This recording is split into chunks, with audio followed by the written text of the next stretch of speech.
procedure of dyeing woven fabrics with beautiful colors. It has long-lasting roots in China, Indonesia, Japan, Mexico, and Peru. It's basically just the process of taking a piece of fabric, folding it in a certain pattern, and tying it with rubber bands or strings. Then you're going to take the fabric and dye it in a certain spot and certain patterns, and then once it dries, you're going to have your beautiful tie-dye. The reasons to tie-dye is that it's always in fashion and it always looks good. No matter what the season or what's in fashion, tie-dyeing will always get you good compliments and will always look good. You will always own a piece of art. Every tie-dye is going to be different. All the colors, the variety of them will be different. So this will lead to owning a collection of wearable art. You cannot be depressed or upset when wearing tie-dye. It'll brighten up your day. And it will also brighten up other people's day.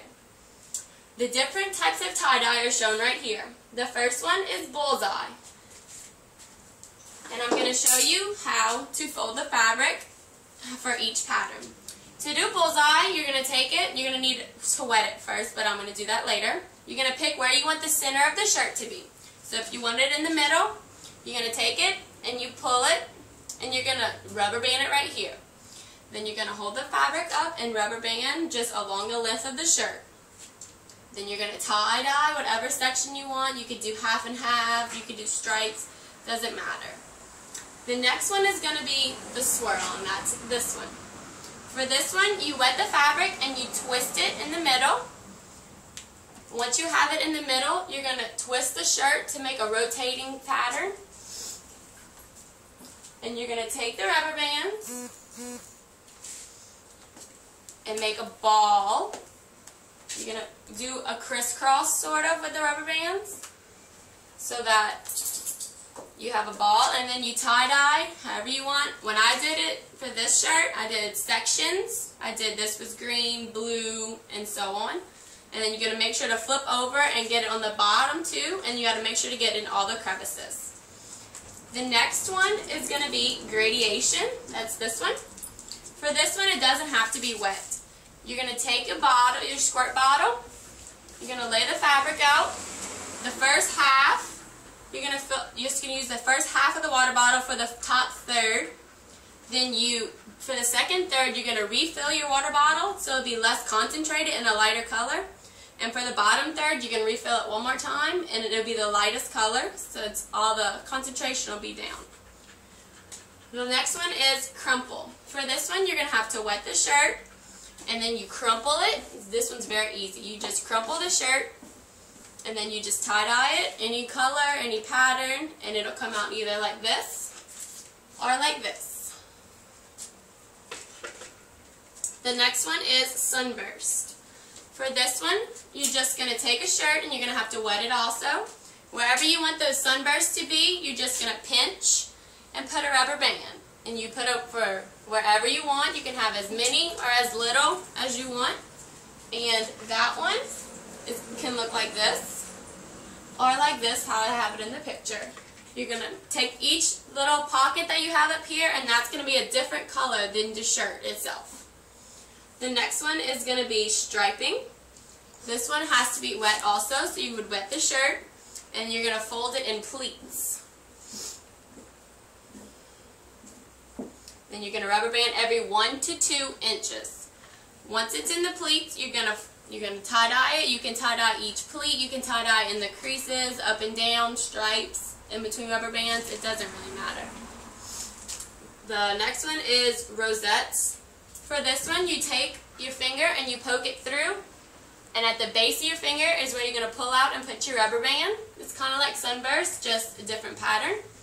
And you're going to do the same thing. Each section that you pull up is going to be a different color, and then the main shirt's going to be one big color. The last one is freehand. This one can be wet or dry. If it's wet, then it's going to be a more blended color. If it's dry, it's going to be bolder and brighter and smoother color. The materials that you're going to need to actually tie-dye the shirt are going to be scissors, a white t-shirt, as you know already, some rubber bands, some paper napkins. You're going to need the colors with the dye in them, the bottles with the dye, a squirt bottle to wet the shirt, a cup of water so that you can pour the water into the dye, and some gloves. And you're going to need a plastic covering for your table so it doesn't get dirty. The first step in tie-dyeing is going to be to choose a 100% cotton shirt. It could be an old shirt or a new shirt. Then you're going to have to wash it to remove the sizing. You don't want to use fabric softeners and stuff like that. It might ruin your tie-dye. The next thing to do is going to set up your work surface. So you're going to take everything back off the table.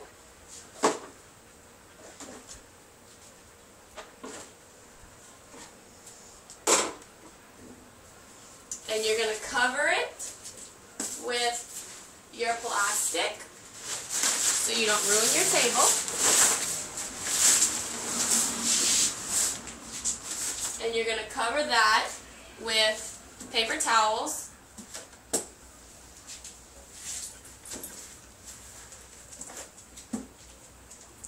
The next thing you're going to want to do is prepare your shirt. So this depends if you want to do, what pattern you want to do. Like if you want to do freehand, you want to do it dry, you don't have to wet it. But I'm going to show you folding, so I'm going to have to wet it. All you have to do is squirt it and make sure it's kind of damp but not soaking wet.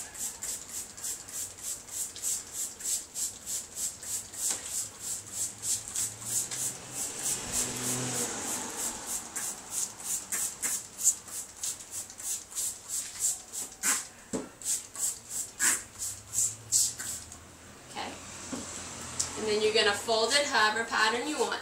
So I'm going to pleat it.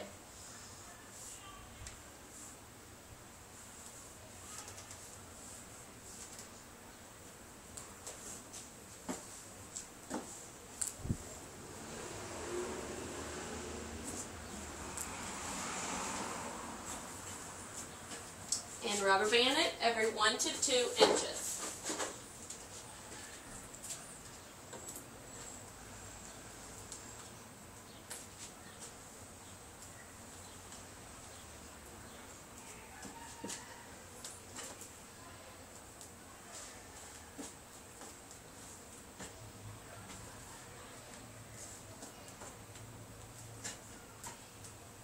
Okay, the next thing you're going to need to do is mix your dye.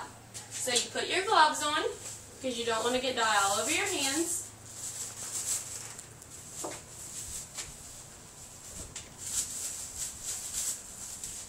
And you get your dye bottles and your cup of water. You want to do this, the longest you want to have the water sit in there is 45 minutes, because after 45 minutes, it'll start to lose concentration really fast. You're going to put water all the way up to the line at the top, and you're going to put the cap back on, and you're going to shake it until all of it has dissolved.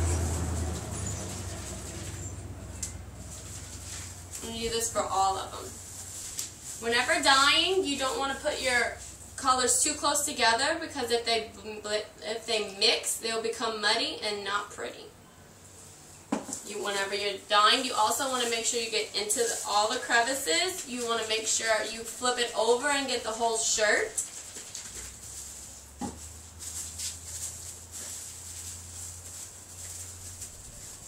And the last thing to remember when dyeing is you don't want to oversaturate your shirt, because then it just won't look good. It'll be too dark.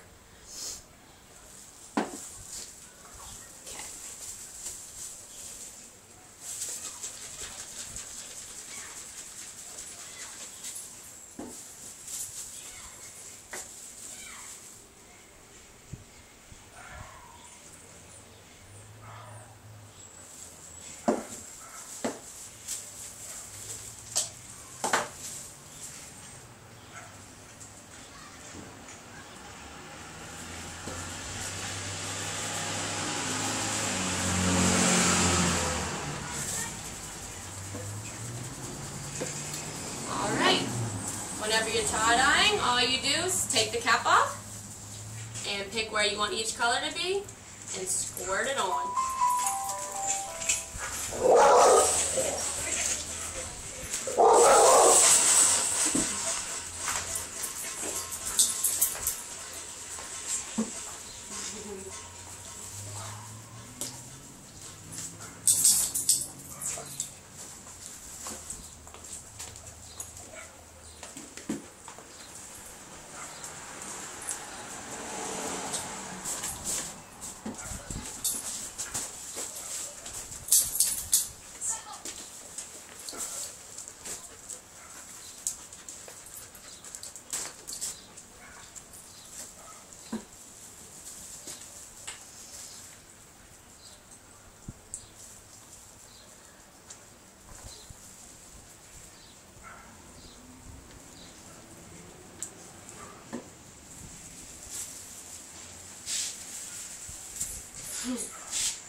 Alright, you have to let this sit 4 to 6 hours, and whenever it's done drying, you would cut the rubber band off with the scissors, like these.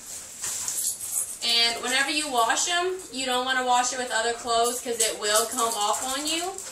And you want to wash it on a large load with as hot of water that your fabric can handle.